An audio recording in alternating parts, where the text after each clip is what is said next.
So Naomi, I'm part of a power couple, both of whom, myself included, make a very good income in both Arizona and arguably the United States. And I used to think that I was ready for the big adult world. And that all changed this weekend when I went to an anthropology outlet store in Gilbert, Arizona. Oh no. I have never felt more defeated, more emasculated, more poor than walking into a discounted version of a normal anthropology store. For listeners who don't know, anthropology is kind of a um, white lady furniture lifestyle brand. It sells home decor, but also just like women's clothing. And I think they're a spin-off of like Urban Outfitters. It's owned by the same parent company, I believe. But we walk into this store and you can find some very nice pieces of furniture if you have $1,500 just lying around, marked down from, $3,000 or $3,500. If you want to spend $7,500 on a authentic French post office bench from 1900, they got that for you too.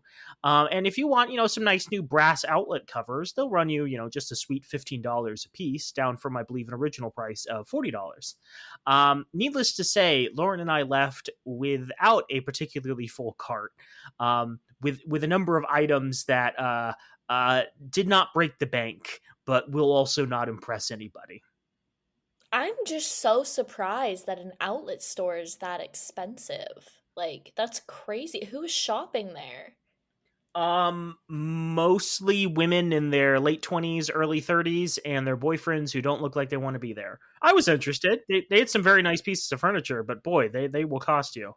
Is it those like is it the people that, like wait for anthropology's like section? Like they go into anthropology, the regular one, and they're like, "Oh, you know, I want this," and then they wait for it to get to the outlet store and they're like, "Okay, now I can actually buy it."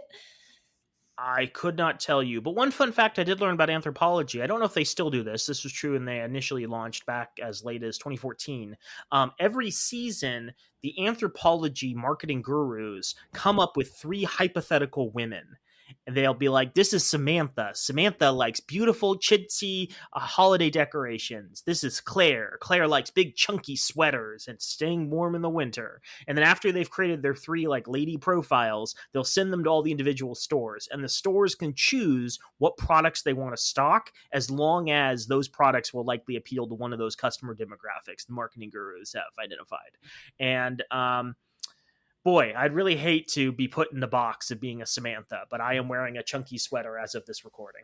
Wait, so if you get like different you if you go to different anthropology stores, there's different things at each anthropology store. If three different anthropology stores in your area have like different managers or something and they have Yeah. different taste. Wow, I had no idea. We've talked a little bit about how reductionist, like Myers-Briggs tests are, but imagine categorizing all women into one of three like archetypes. That just seems so deeply depressing.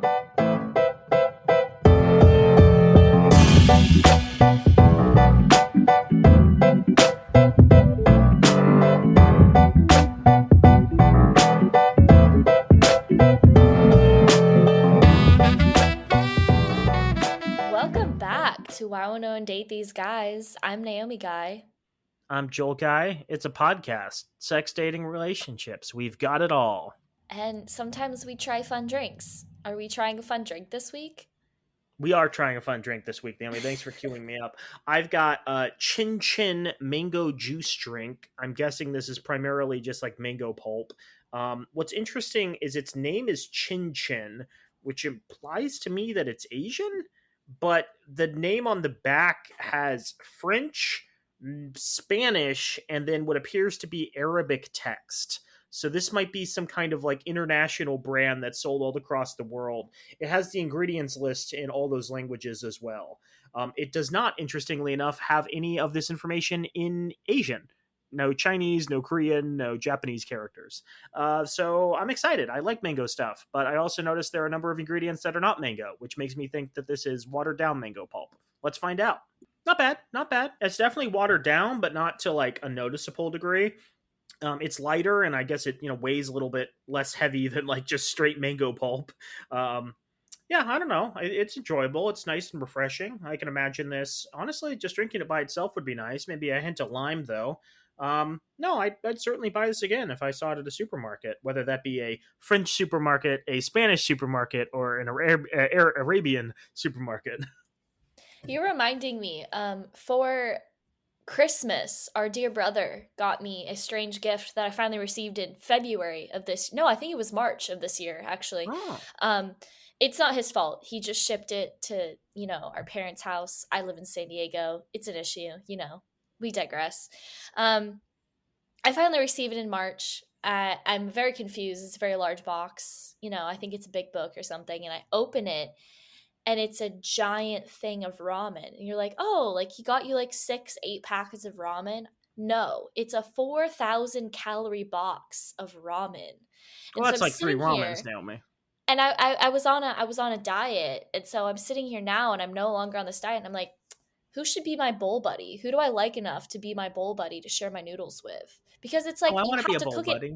Yeah, it's like you have to cook it with like in at one time, with like all of it at one time with and it's in a giant thing. It fits in your microwave though. So I don't know who's gonna be my bowl buddy. Naomi, our family is getting together sometime soon this summer. You should bring ramen with you, and we will all be bowl buddies. We will all be bowl buddies. I'll bring some green onions, get some hard boiled eggs Ooh, going, maybe ooh, bring some pork chasu. I won't be eating that, but you can enjoy some it. some spicy oil sauce, chili sauce. Yeah. Yeah. Naomi, speaking of spicy things, why don't you give us a summary of how sex changed the internet and the internet changed sex so far? We will be wrapping it up today, but I'd like our listeners to know where we left off.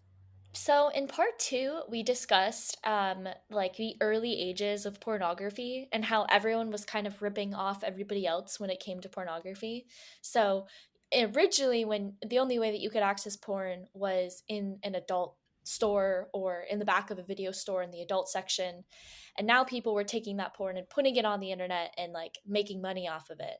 And there was a couple that came up with a new concept of having creating their own pornography in between the two of them. It was kind of like an early kink culture platform.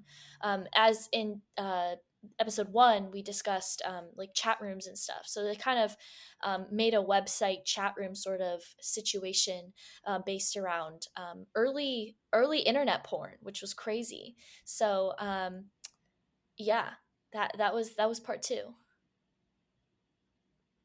So, we've discussed a lot about porn. We've discussed early chat rooms. We've discussed censorship on the internet. Naomi, is there anything obvious about the internet and sex that we have not yet delved into? Can you think of what I'm about to talk about? Oh, let's see. We've covered porn, so that's the big thing. Dating apps? Yes, very good. Naomi, this next chapter is about dating apps. That's all the internet is. It's just dating apps and porn. Pretty much, yeah. There's no even like cute cat photos anymore. You have to subscribe to like a $10,000 a year subscription that Adobe runs to see all the cute cat photos, or Mm-hmm. go to the site that generates AI cat photos and see them that way. So let's talk a little bit about the history of dating in the United States to kind of preamble what started it and where it ended up. So in 1727, the Manchester Weekly Journal ran a personal advertisement written by Helen Morrison that declared her intentions to seek a husband. Men had been placing newspaper personals for more than 30 years by then, advertising their assets and readiness to take a wife. But this was the first time a woman had the audacity to run one for herself. I need a shock gasp. Wow. Sorry. There we go. Thank you. Yeah. Morrison's ad shocked the journal's readership so much that they decided she must be made an example of, lest her gall become contagious among single women. After a public outcry, the mayor committed her to an asylum for 4 weeks. Huzzah! Thanks, America! Oh my god. 250 years later, we've definitely learned our lesson. Oh, I guess 300 years later. So, nothing else to derive from that. Anyways, nearly 2.5 centuries later, in 60s London, Joanne Ball founded St. James Computer Dating Service, the first computer assisted dating company. So a woman, Naomi, was the first person to create online dating. That's usually how it works. Sorry, I should be clear. This is not online dating quite yet. This is computer-based dating, which does not have a connection to the internet. And I'll explain how that works in a second.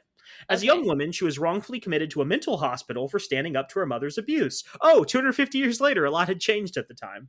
Yep. Despite tooth and nail success, Ball is largely excluded from online dating history. The punishment for women who stray from the social norms was and often still is to put them away and try to make the world forget.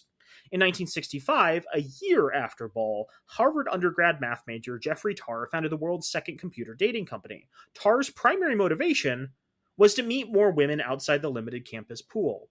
Naomi, this man is literally Mark Zuckerberg, like transported Yeah. back in time. Yeah. His company, Operation Match, ended up raking in $270,000 in profits in its first year, equivalent to more than $2.2 million today. The first online dating network arrived decades later in 1984 with the Matchmaker Electronic Pen Pal Network. Started on bulletin systems, Matchmaker grew to 14 boards across as many major cities around the United States.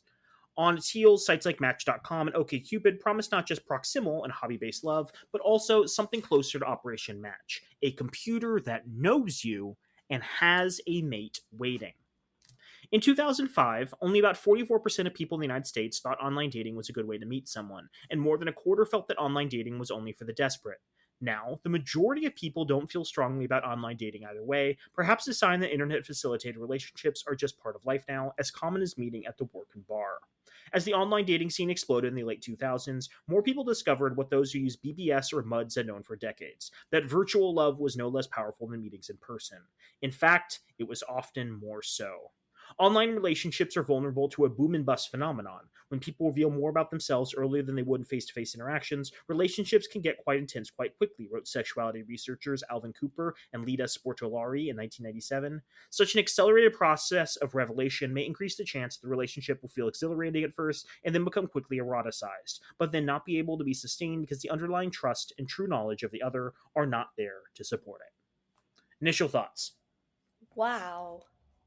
I mean, that makes a lot of sense with like dating now, and how everyone's like meeting now. I would say that, we've talked about this a lot. The vast majority of couples are meeting um, online. And so that, what you just said makes a lot of sense. So let's talk about how the initial computer based matchmaking worked.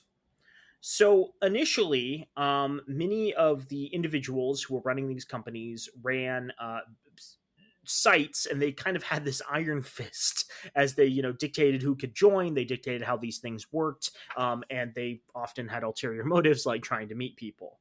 John Bodie at matchmaker.com insisted on staying global sysop for the Matchmaker BBS network, while local admin ran boards on the 14 major cities where they operated.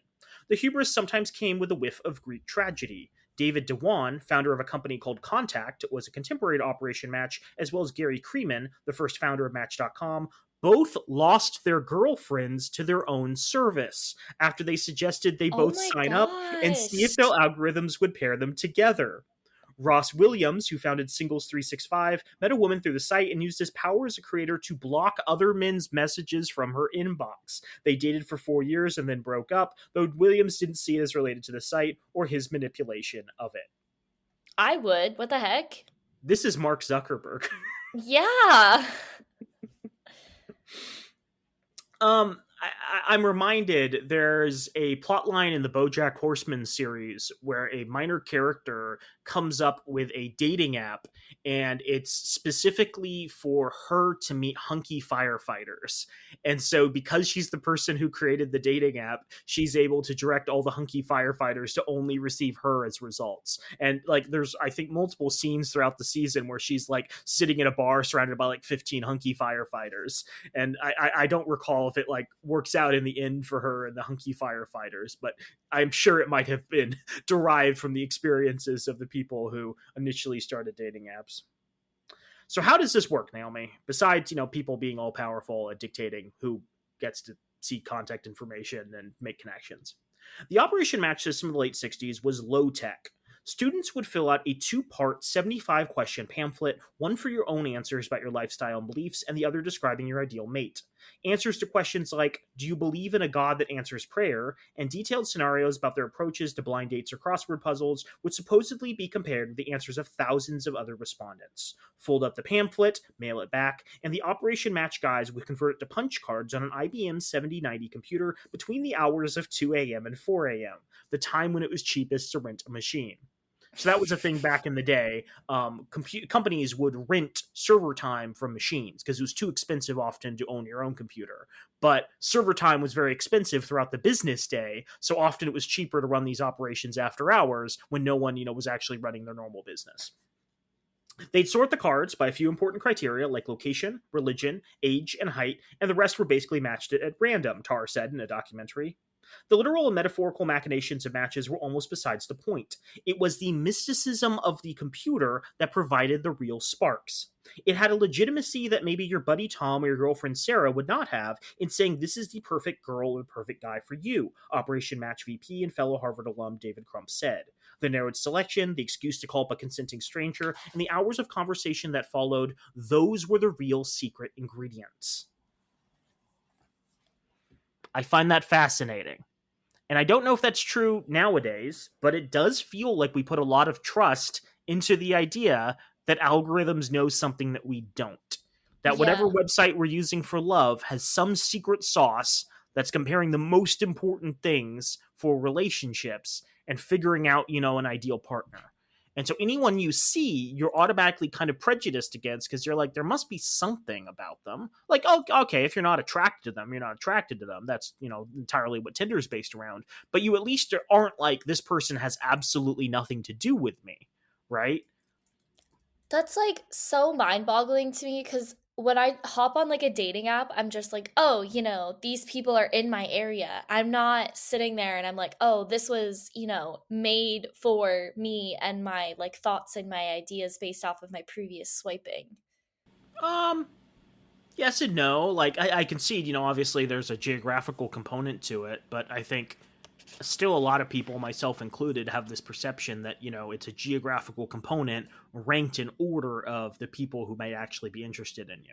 And maybe these apps were better back in the day before all of them switched to, being profit driven and all of a sudden you Yeah. have to pay like 15, 20, 30 bucks a month in order to actually get good results. But yeah, I do think there's this bias people have that like algorithms can generate results that they actually care about. And even if they don't believe that, they still think the algorithm can do a lot to sort down the number of matches to find stuff that they personally care about, right? The algorithm can allow you to find only people who are over 6 feet tall or only women who are under like 120 pounds.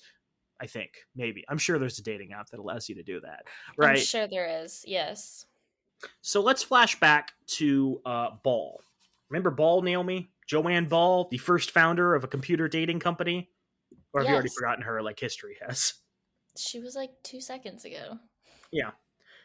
So by the time Joanne Ball heard about Operation Match, she'd been running her own computer dating company, the St. James Computer Dating Service. What a 1950s name. In London for 4 years. In 1965, St. James merged with another marriage bureau and became Compat, or Computer Dating Services Ltd. The London Times ran a short report on computer romance in 1966 about the first couple to marry as a result of computer dating. Susie and Leon filled out compact questionnaires after seeing advertisements in the paper. In a twist, the pair didn't speak the same language. What the What the heck? calculating computer brain did not take into account as it sifted through thousands of permutations for likely matches was that Leon has limited English and Susie speaks hardly a word of Italian. It doesn't seem to matter, said Susie. We're extremely happy and I'm helping Leon with his English. Leon replied, I met, I liked, I married. Okay. I mean, if it works, it works. But again, that's people putting trust into the program, that the program knows Yeah. something that they don't. And I think we talked about this a couple of weeks ago. I do genuinely think there's something to the idea that like pairing people together randomly can yield maybe just as good as results as like highly tailored specifications. Because like just because you have a lot in common with somebody doesn't necessarily mean you're going to work out. And if anything, it can make it more likely that you're going to get bored with them, right? Or even if you don't get bored with them, it's possible your personalities and interests change over time as you like, age and diverge and, grow into other people. I'm not saying it can't work out. Clearly it does work out for a lot of people, but I do genuinely think if you are forced to match with someone who you don't have a lot in common with initially, those are the same skills that allow you to adapt and be compatible with them into the future. Not saying it's perfect, but just there's something to that.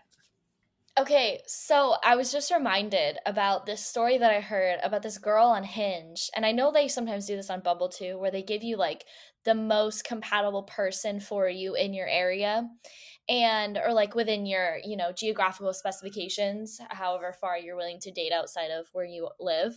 And she was like going through her most compatible on Hinge and they tried to match her with her brother. And she was like, that is someone no, no. I think I think it's Finland, where the population of Finland is so small. There's actually a government run app that tells you if you're related to other people. Wow. So like if you go to a party and you hit it off with someone, you can quickly look them up and be like, is this my third cousin or something? Right. But the whole idea is like, hey, there's not a lot of people immigrating to Finland. There's not a lot of, variety in our gene pool. It's important that we don't like accidentally commit incest. I just looked this up recently that because I was rewatching the second season of Bridgerton with Len and they talk about how the new Lord Featherington is their cousin fourth removed. And so I look it up and I'm just like, okay, can one of them marry this new person that's taken over all their fortune? And I find out that your fourth cousin has little to no actual, like they don't share the same DNA to you. They essentially just have enough DNA to share with someone that is in your own ethnicity. Like that's how little DNA they share with you. Well, I don't know if the Bridgerton universe has the same rules of biology. It's science fiction, I believe. What? I don't know much about the Bridgerton universe, except they're like, what if we took all of the bad stuff out of Victorian era politics and made it more diverse? Yeah, that's basically what Bridgerton is, and then make Yeah. it smutty. Yeah, what if we could Yeah. have like a fantasy without having to think about like all of the gross parts? And like Hmm. I understand the appeal of that. I don't want to criticize the show for it, but it is interesting to be like, what if history without history? It's like, oh, here's this loving story of like men and women falling in love in like plantation era the South. But don't worry, all ethnicities were enslaved in this world. It's like, I have problems with that conceptually. I love how Anyways, every time I bring up something that I enjoy, you ruin it for me slowly. So, let me be thank clear. you. Like, there is a lot of content that I consume that I enjoy that I also find like deeply problematic. Right? Like, I think it's important to constantly be engaged with your media in the sense that like you're not letting it like push messages in under your like unconscious, that you are constantly alert about the kind of the, for lack of a better term, propaganda and like assumptions about the world that it's promoting. That said, like you can perfectly enjoy a lot of this stuff. I happen to love toddlers and tiaras. I think it's very destructive and like it's very gross, but also simultaneously there's something fun about watching a 6-year-old compete and the terrible lengths the moms are willing to go to in order to like either force their kid into these things that they don't want to do or like jeopardize the other kids because Tiffany's getting out of her place. She needs to let Rebecca step up and win this competition. I don't know where I'm going with this, but the point is like it's perfectly fine to enjoy media that has problematic undertones. Just recognize the fact that like it's trying to serve this stuff to you without comment. I think you should get into Dance Moms. I think you would love Dance Moms. Naomi, I'm the creator of Dance Moms. Oh! I created Dance Moms to meet Dance Moms, right? You would not believe how many Wow. moms go out on dates with me just so they can be on Dance Moms. Dang. Okay, I had Yeah. no idea. So let's go back to online dating and let's flash forward a couple of years. Things started changing even more rapidly in the early 2000s when sites like Match, eHarmony, and Plenty of Fish entered the field and started competing with one another. Between 2000 and 2010, at least 18 new dating sites launched. I assume they mean like I assume Samantha means primary dating sites. There's 10,000 versions of Farmers Only, right? There's a lot of dating sites out there.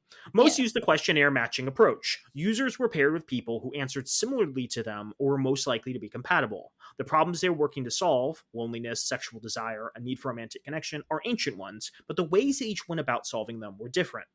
Match.com founder Gary Kreeman's inspiration for online dating was born of necessity. He was paying $2.99 a minute, dialing 900 number services when he got the idea for an online database for love that would be more anonymous and less expensive than hours on the phone. So, as part of a new internet classified company, he registered several basic URLs that represented the sections of the classified pages, including jobs.com, housing.com, autos.com, and match.com. They were relatively cheap back then. In 1994, angel investors and venture capitalists gave him $1.5 million in funding to build out the online classified sector, and Match.com went live in April of 1995. Right after launching Match.com and predicting the lucrative online sex industry, he quickly registered Sex.com, only to have it stolen by elaborate domain registration fraud and turned into an advertising-heavy site that received up to 25 million hits a day. After a 5-year legal battle, he got it back, and in 2006, he sold Sex.com for $13 million, making it the most expensive domain sale up until that point in history. What is sex.com? Is it just like find people in your area that want to have casual sex, or is it like a prostitute service? I'm going to go on a limb and say right now it probably is porn. You can look that up if you want. I'm reading a book. Okay. Naomi's going to mute her microphone. I'm going to be staring at her in the corner of my eye being, Okay. Perhaps because it started from such a personal place, Match.com was, according to him, his baby. It was the project he'd go to bat for against his investors, who found it too salacious for the rest of their portfolios, opting to drop it in favor of focusing on cars and houses. In 1998, the board voted to sell Match.com, and he threw a raging fit.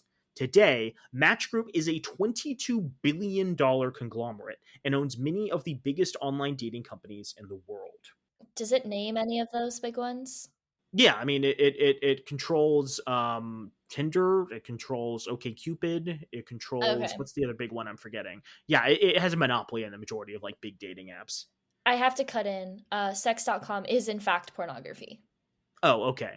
For all of our listeners, if you want quick access to pornography, did you know you can type in sex.com? Don't forget the HTTPS. Oh no, you don't even need to type. No, you don't even need to type that in. Just no security whatsoever on that website.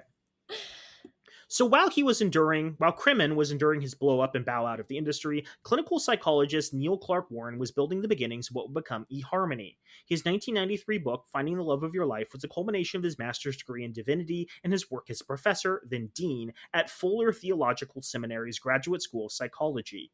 His obsession with stable nuclear family units came from a childhood where his parents stayed together despite being deeply incompatible. The book became a website, and the website became the dating service eHarmony. There's so many things I need to put together, but this honestly just reminds me of our 7th grade, was he your 7th grade or 8th grade algebra teacher that had a degree in family and marriage counseling, and for some fucking reason, master's in marriage counseling. He was teaching us how to do math as middle schoolers. Yeah. What a fella. eHarmony's 29 dimensions of compatibility gave its system a scientific-sounding flair, but the reality, at least at first, was more Holy Spirit than science.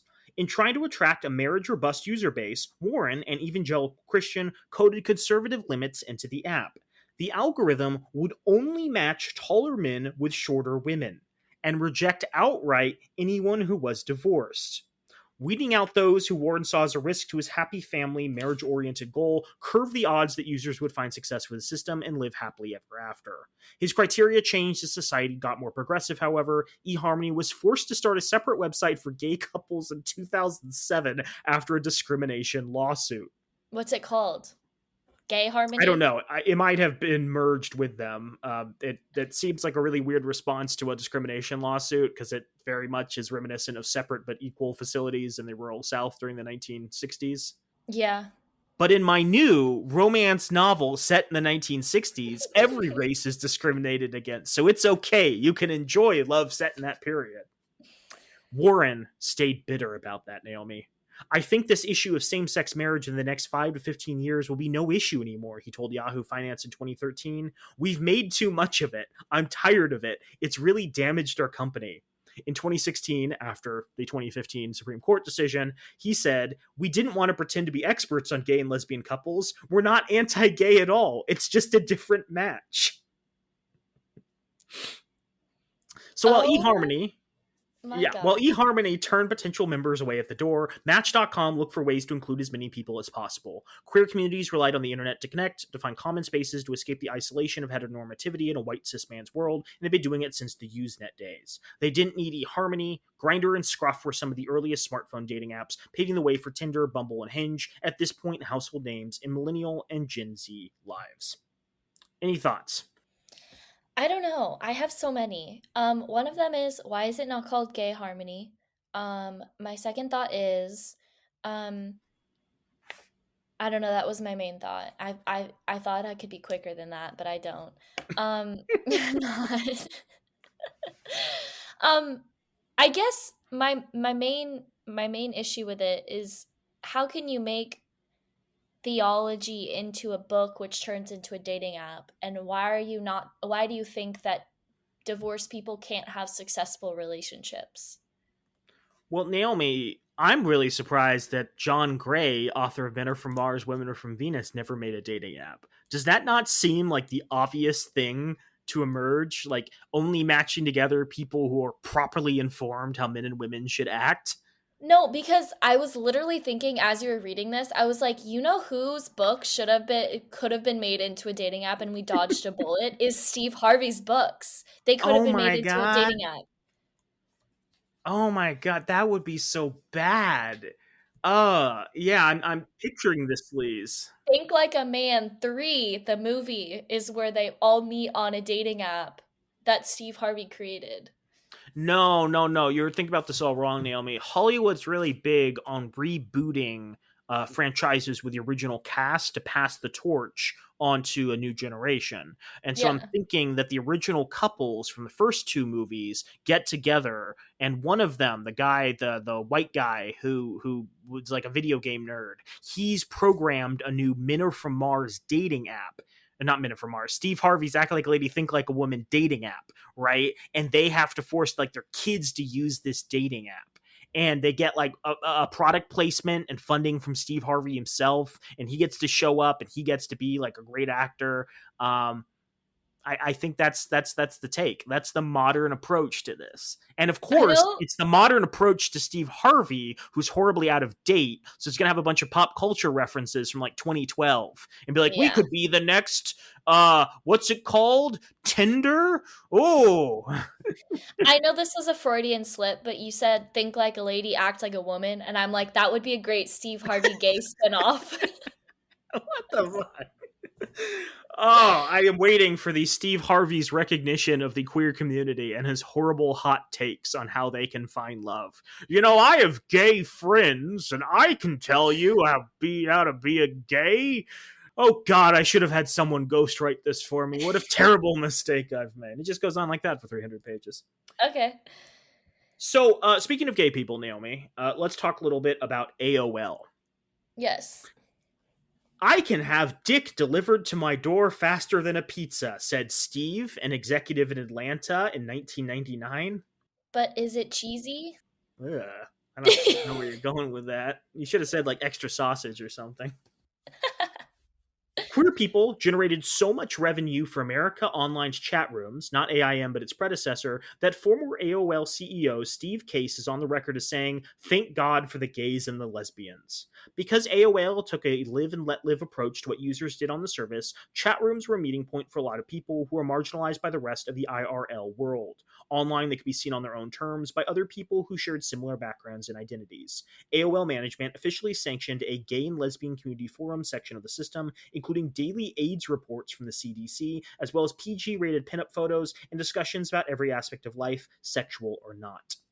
On AOL, cruising could start online and finish offline. Gay men especially flocked to these spaces where chat rooms like hashtag gay muscle formed under the pretense of a hobby, here bodybuilding, but conversations carried sexually charged subtext. Being able to screen sexual partners before meeting and have these conversations in a safe distance place, especially if it was outside of a dangerously unaccepting home community, meant safer sexual experiences for everyone. This is the first time a closeted person can participate fully in the lesbian and gay community without fearing losing their job, their home, and their family. LGBTQIA plus media company Planet Out founder Tom Riley said in 2002.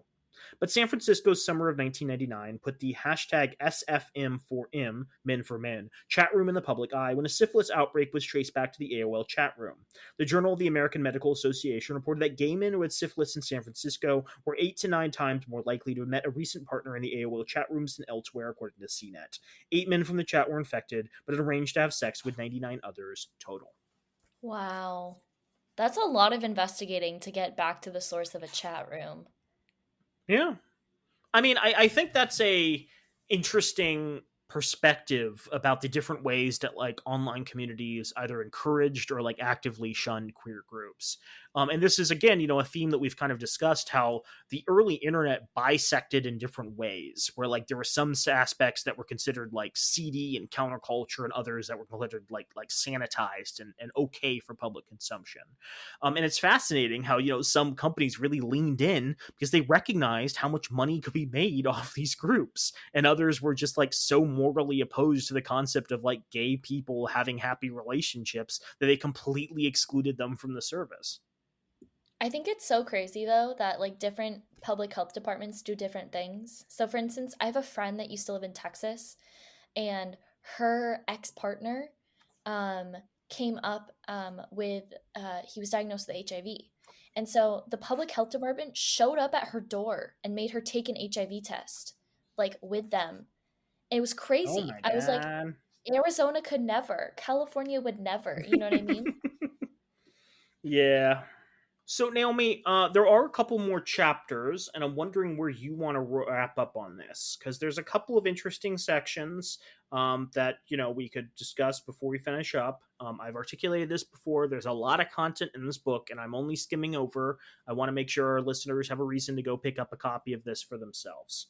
So there's a chapter about the earliest cam girls and kind of the introduction of like video camming online. There is a section about kind of modern technology like deep fakes, but we have kind of discussed that before. There's a section on sex in video games and like online sexual experiences. There's a section on incels, but that's more depressing than anything else. There's a section on kind of internet tech, like web enabled dildos and like the ability to like control sex toys on the internet. I would like to talk Uh, about that because you kind of teased about that in one of the past episodes, and we never got around to talking about that. that's fair. No, that's fair. I do, if we have a time, I do also want to talk about classified ads because I think they kind of are a good example of how censorship has been applied to the internet and how that impacts people. But let's see how long this takes us. So, chapter 9 is titled Plug and Play. It talks about the internet connected sex toys. So, while the boys at Stanford were getting ARPANET up and running in the 1970s, a young Dell Williams was trying to buy a vibrator at a Macy's in New York City. She'd attended one of Betty Dodson's sex education workshops where the preeminent feminist voice for masturbation as radicalization recommended the Hitachi Magic Wand. This was before Hitachi became a household name in mind-blowing orgasms. The device was still being marketed as a muscle massager, but its reputation for off-label uses was getting around, and Williams wanted to find out for herself. "What do you want it for?" the greasy guy running the register in front of her asked, loudly. "I left Macy's that day," Williams wrote in her memoir, "clutching my precious anonymous brown shopping bag and thinking someone really ought to open up a store where a woman can buy one of these things without some kid asking her what she's going to do with it."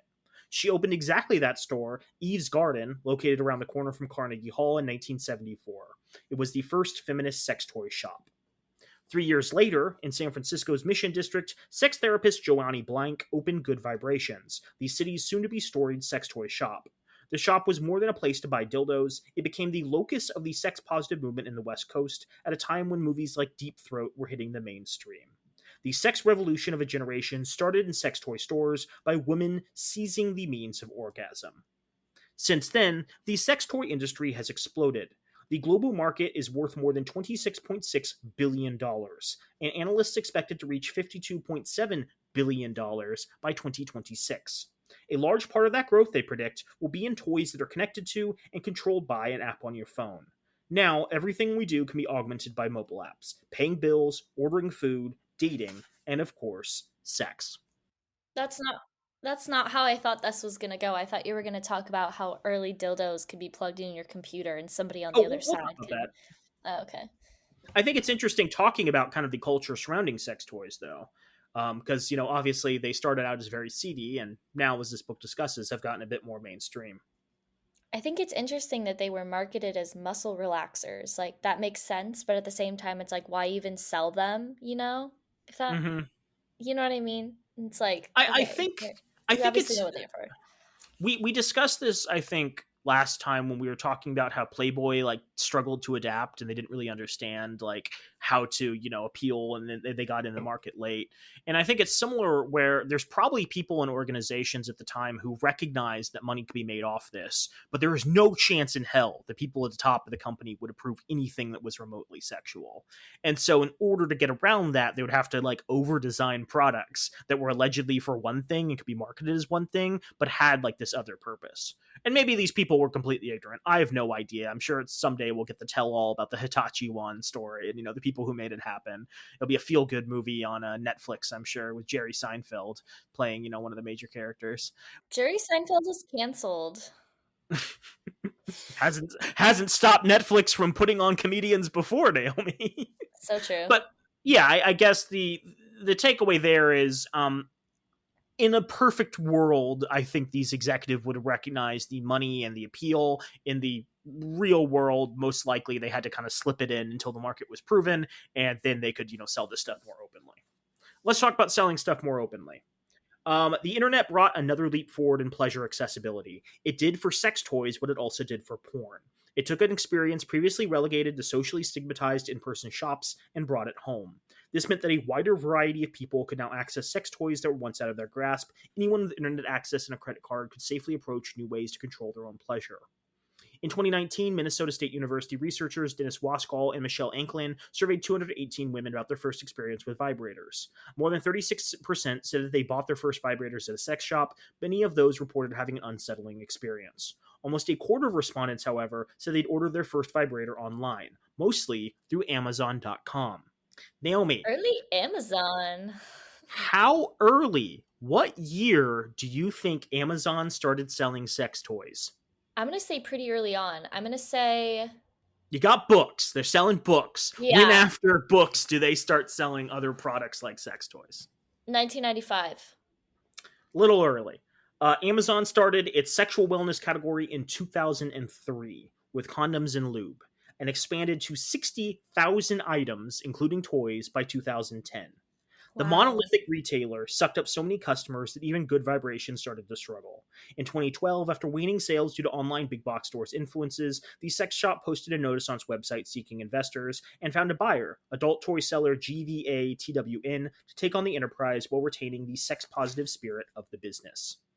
Waskall believes that the internet played a big part in driving the sex toy market forward. I'm completely convinced that the internet has become the driving force behind the dramatic increase in sex toy use, especially among women and particularly with vibrators. But the demand was always there. No market needed to be created, they merely needed to innovate a means by which people could purchase and receive those products with the utmost confidentiality, Waskall said. The internet has simply accelerated that trend. Now I'm just thinking about it. I'm like, how are sex shops still open? If you can get anything that you want on Amazon or I think part of it might be the exhibitionisty nature of it, where some people might enjoy the thrill of like going to a physical store and like yeah. walking in and like browsing other customers and like presenting a giant dildo to like the cashier and being like, yeah, that's mine now, right? I would also imagine just the margins on those products have got to be insane, Yeah. right? Like if there's not a lot of customers, I can't imagine there's a lot of customers. There's probably just 100%, 200%, 500% markup for stuff you could probably buy cheaper online. I mean, I do know that there's been a rise in like older people, over the age of 60 using sex toys. And so they may be, the primary people who aren't using the internet to go purchase them. I can think off the top of my head of like 5 sex toy shops or like adult emporiums. And maybe that's it too, where there's a lot of shops that are like partially sex toys, but then also partially just like kinky lingerie. And so, they can sell both of those things, and people walking in, don't have to have the social stigma of going in there just for sex toys. They can also be like, no, I'm just getting, like sexy clothing or something. Yes. So now the part that you signed up for, Naomi, and that is internet enabled sex toys, the sex Okay. toys of the future. David Rothschild wrote for the Chicago Tribune in 1993, "Someday, your sex life could be shut off for failure to pay your electric bill. In case you've been too busy trying to program your VCR to notice, cybersex, or digital erotica, has arrived. It runs on regular household current, you'll never have to touch another person to experience its pleasures, and it may eventually turn you on more quickly than you can turn it off." Few things better embody the cautious optimism of computing in the 80s and 90s than how we imagined fucking our computers.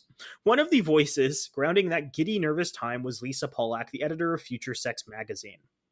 Pollack tried on a series of worldviews in her adolescence and early childhood. Raised Catholic in all-girls schools, she went from a childhood curiosity about sex to full-on anti-pornography, second-wave feminism in college, to a slow awakening to her own inner sex life. She got her sexual education in spite of not finding it in church or through pop culture. Even as Cher showed her belly button on TV, rumors of Jimi Hendrix's guitar-sized flu and David Bowie's bisexuality were hotly debated. But it being the 70s, something, of course, was conspicuously missing. Despite all the sex clues hidden in pop culture, I came across absolutely nothing about female masturbation, she wrote in her memoir, The Edge of the Bed, How Dirty Pictures Changed My Life. Led Zeppelin sure wasn't singing about the clitoris, and there was no episode of The Brady Bunch where Marcia finds her clit. Even in the sex magazines I saw, women just spread their legs, they didn't touch, and it gave me the impression that just spreading would result in a steep state of ecstasy. At 20, like the Isaac Newton of masturbation, a vibrator fell out of the closet while she was moving into her new apartment and hit her on the head. It was the first time she had ever seen a sex toy in real life. She had her first real orgasm thanks to that Left Behind toy, which she didn't realize at the time was actually a butt plug, and eventually made her own pilgrimage to Good Vibrations in San Francisco's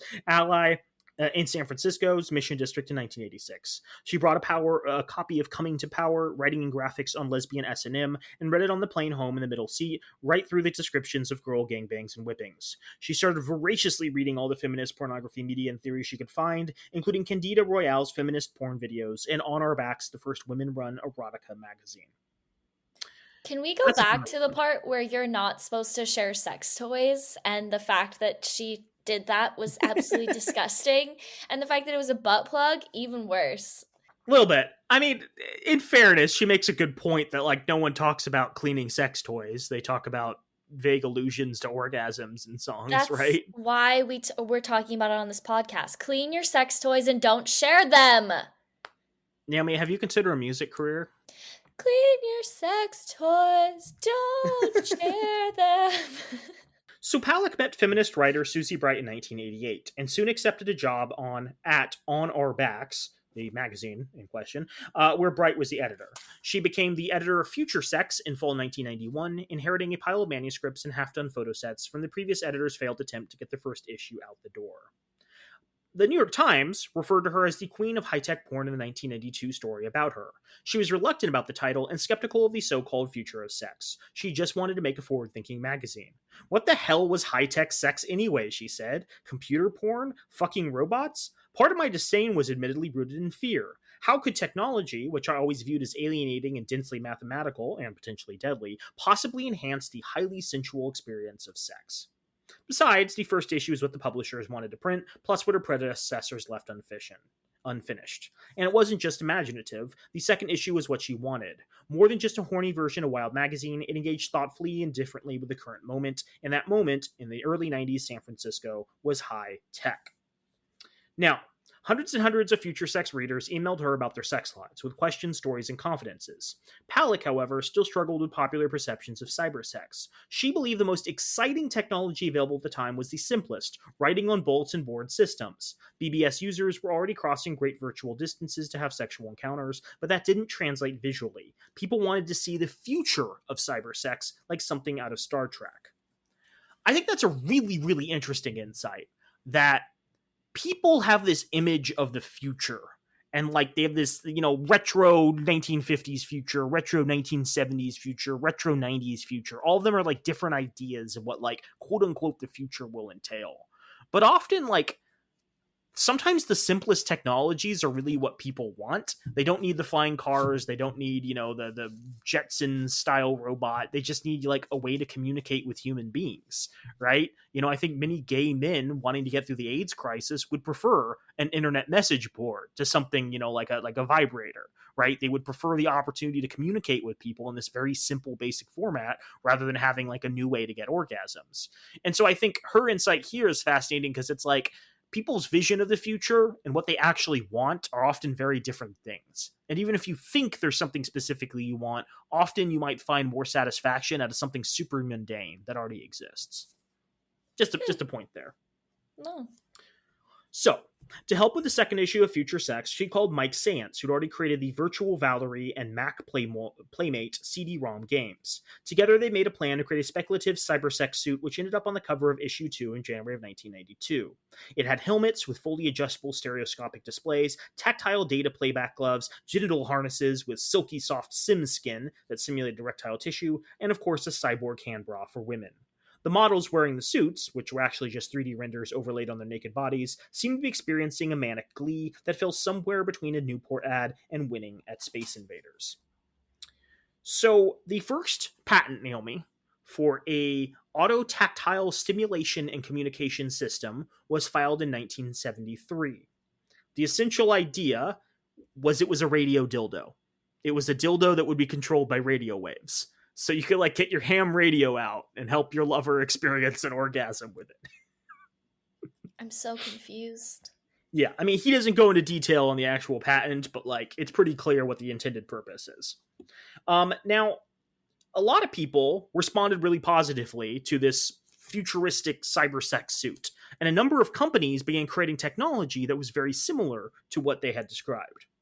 So, others tried out this concept. Artist Stahl Stensile created the Cyber SM suit in 1993. It was a black strappy latex bondage set with wires dangling from the wearer's arms, chest, and torso. It was the next logical step from BBS and MUD sex into the future, according to the artist's statement. Users could assemble a 3D body on a computer screen using pre-scanned nude models that interact with another person in a virtual world. The people in the suits remained anonymous to one another. The Cyber SM suit premiered by connecting two people from Paris to Cologne, though the details of what they actually felt were vague. One company tried to bring their description of a full cybersex suit to life and failed.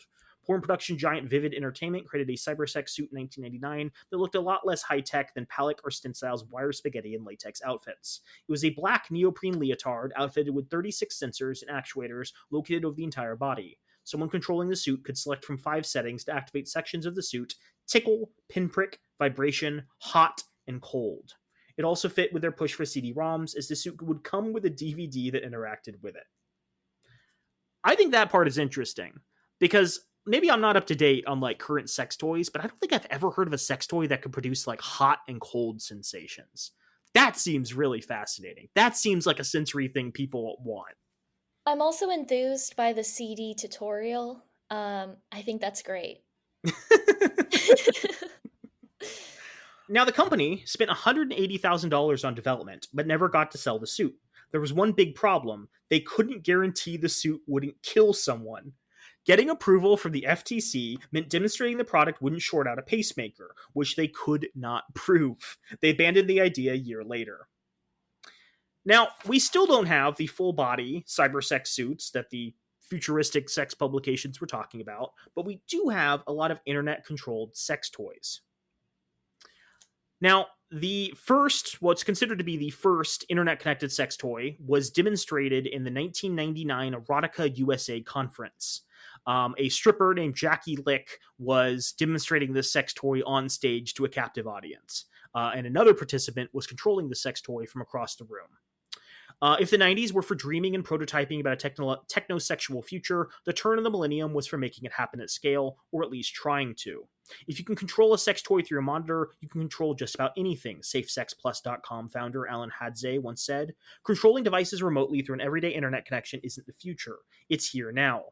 Hadze developed software that controlled a penis stroker device. He elegantly named it the RoboSuck. And it worked by reading a computer screen's brightness. Turn the brightness up, and the toy's pace intensified. The sensor was suction cupped to the screen for double entendre effect. In 2000, a company called Digital Sexations combined the well-established appeal of cybersex chat and the futuristic allure of a dildo connected to your PC. Their black box kit could support up to 4 sex toys via serial ports plugged into a computer and connected to a chat interface that controlled each from afar.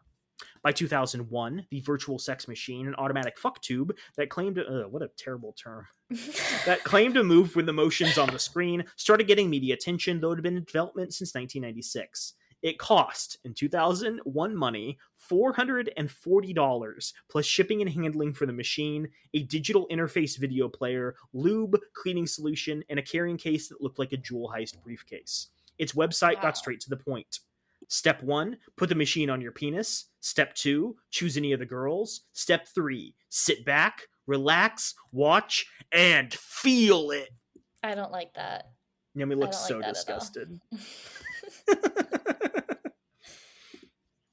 The History Channel's Modern Marvels show featured it in 2001, as did Glenn Beck's show on CNN.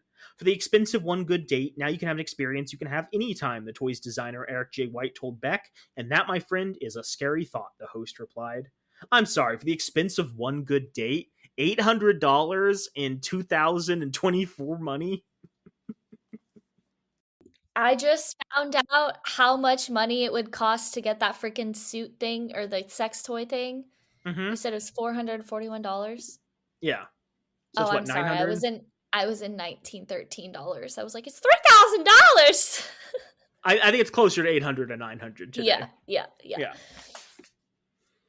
The simulator, not simulator, the simulator debuted in 2003. The full package included a USB transmitter, vibrator, and controller. Users would install an application on their computer, then attach the vibrator to the controller. They'd register the device with a unique name on the simulator website, and from there, anyone who knew the toy's unique name could operate it from the website's control panel. Wired described the panel as a grown-up version of a driving toy for a baby, with buttons and levers and sliders that you manipulate with your mouse. It cost $279 when it debuted and dropped to $120 a year later. Customers were required to sign up for a subscription to use the simulator's web-based features, $40 for 60 minutes of play a month, up to $300 for 900 minutes. You're kidding me. Nope. Early internet, Naomi. Wow. For the more private audience, the HiJoy combined online dating and teledildonics and put the whole messiness of finding a sex partner under one virtual roof.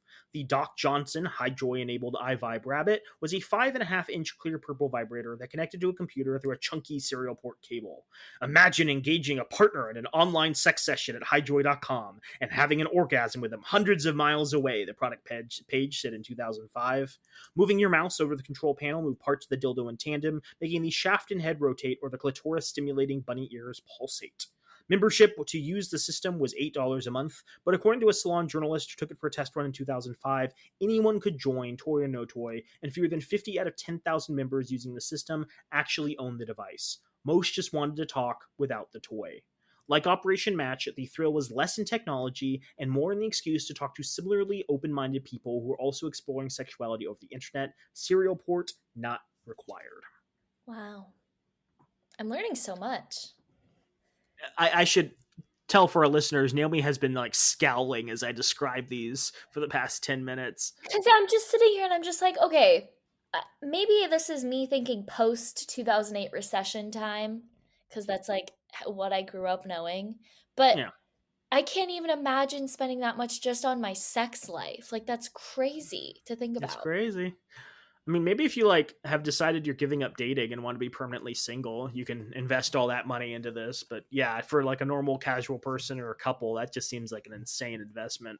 And like, what if you go on a date and you walk into somebody's house and they have this like sex suit just sitting around? You're just like, oh, you're really weird.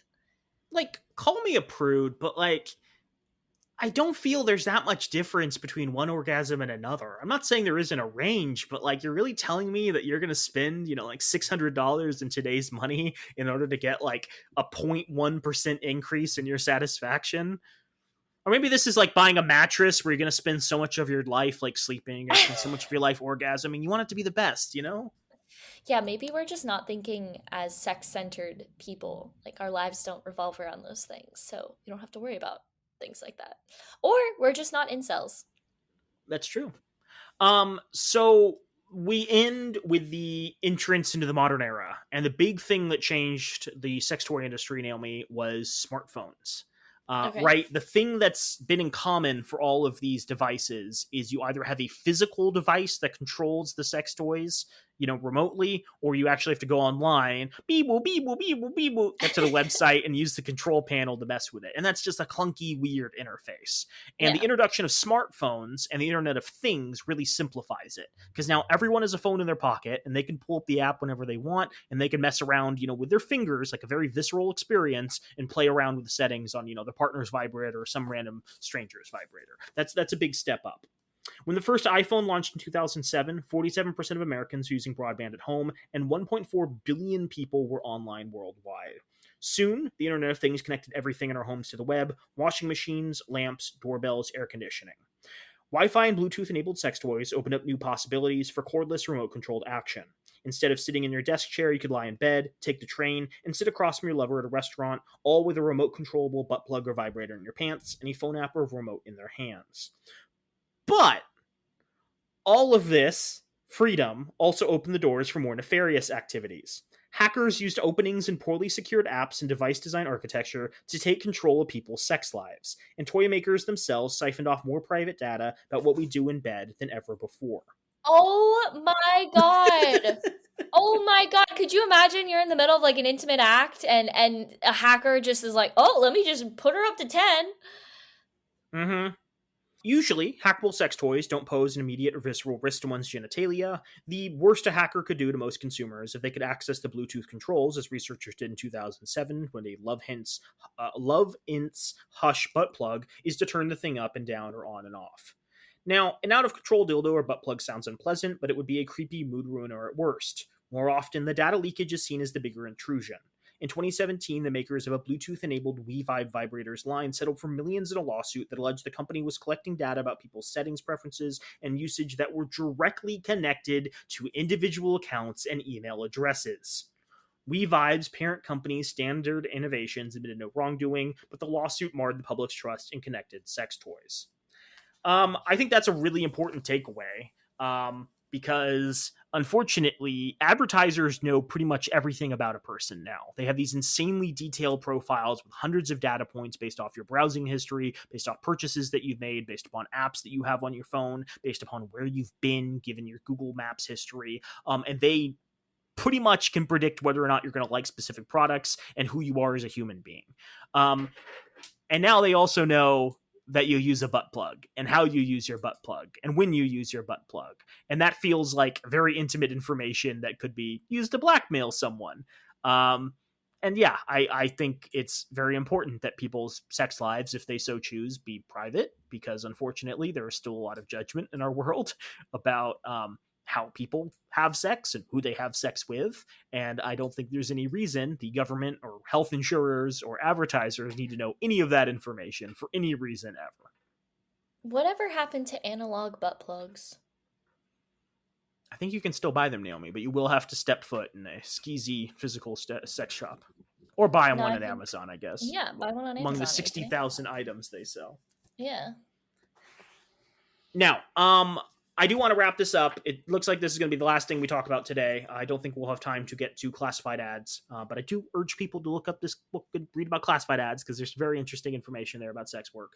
But it is a example of how the hype around sex toys resulted, predictably but not inevitably, in a corporate exploitation of sex workers. On clublove.com, a site run by Seth Warshevsky, Naomi, do you know who that person is? No. That's the guy who made $77 million off of Pamela Anderson and Tommy Lee's stolen sex tape by posting it online. Oh, okay. So Now I this guy know who makes a he bunch of is. money, spins it off into a website, and this website allows voyeurs to watch women in a peep show style environment through webcams set up in the Seattle Club Love headquarters, though most of it was pre-taped. During a staff meeting one evening in September 1999, the director of talent told the performers that starting Monday, they'd be required to use a slimline vibrator with a camera inserted in the tip that would broadcast a gynecological view to their internet audience. More egregious, they'd have to take turns using the same one. The plastic dildo can hold bacteria, whereas steel, glass, and silicone can be sterilized. It was also corded, so it would never be thoroughly cleaned between uses. Rumors of workers with herpes at Club Love were already swirling in the Seattle sex industry. It's a pussy sweatshop, one source told the stranger. The slimline announcement was only the latest in labor abuses alleged by women who worked there. Across 8-hour shifts, they required to masturbate 8 to 13 times per shift minimum, a demand that led several to quit on the spot. Some of those same workers then filed a complaint with the Department of Labor and Industries. Clean your sex toys, don't share them. Okay, go Damn, ahead. Naomi. I feel that is a really good anecdote to end this book on, because as we've discussed across these 3 episodes, there's been a lot of really interesting technological advancements that have been caused by the internet, that have emerged alongside the internet, that have been co-opted by the internet. There's been this interesting bifurcation of the industry where sleazier sides of the internet went one direction and sanitized sections of the internet went their own direction, and they've never really reconciled, though you can see some intersections like sex towards different points. But then exploitation is just a common element of this. And unfortunately, we were not able to dig too deep into classified ads and kind of the work of sex workers online. But that is another kind of ongoing trend throughout the entire history of the internet, where independent contractors who are making decisions for themselves, who have the capability to determine who their clients are, how much information they want to give away, what sex acts they want to perform, frequently find that their business is interfered with either by private companies or by the federal government. And allegedly, this is done to prevent exploitation. And in some instances, I'm sure that, government policies and company policies can prevent exploitation, but tens of thousands of people are frequently forced into positions where they have to do sex work less safely, more covertly, with people they probably would not have done it with because enforcement has prevented them from being able to do their work in a safe space on the internet. Backpage.com is a good example of a personnel's website that was shut down by the federal government, allegedly for sex trafficking, and then tens of thousands of sex workers no longer had a safe place to share notes, compare details on clients, and kind of pre-screen them. This book goes into detail about kind of the history there and some of the problems as well. We just gave an example of workers being exploited, and some of them did file Department of Labor complaints. But the idea that someone can have so much control over their lives by profiting off of their sexuality and what they're willing to do on camera is deeply frustrating. And so I think, we're now in an era where you have sites like OnlyFans where performers can allegedly, work for themselves. And not a lot of them make money, but some of them can make a decent amount of money. And unfortunately, OnlyFans is just another kind of instance of the industry exploiting women. They take a 30% cut regardless of what you're making on a monthly basis. They're just siphoning money away from creators. And you're like, well, why would anyone ever want to, prostitute themselves on the street because of that, right? If you can own 100% of your profits compared to 70% of your profits, and you have a more reliable source of income rather than hoping that people sign up to your show and own tokens, you might go for that. This is a cursory overview. Obviously, we can't talk a lot about sex work in this exit to any satisfactory degree, but if this is something that interests you, I strongly suggest you listen to one of our earliest episodes, which was titled Revolting Prostitutes, where it dug more into sex work and kind of the ethics surrounding it. A lot of people don't like sex work. I understand where they're coming from, but the reality is it's always existed, and people always feel the need to do it because it's a quick way to make money.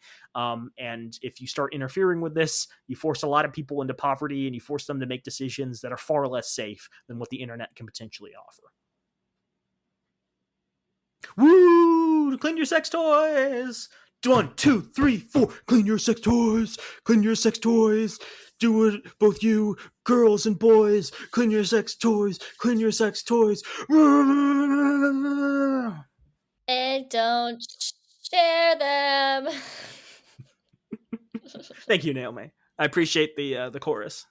Of course, anytime.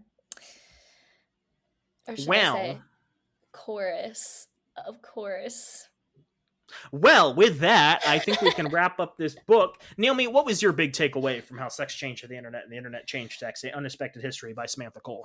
I don't think we would have as big of a open kink culture as we do today if it weren't for the internet. I didn't realize like how big of an impact it had. Like I realized it had a big impact, but I didn't realize it had such a big impact.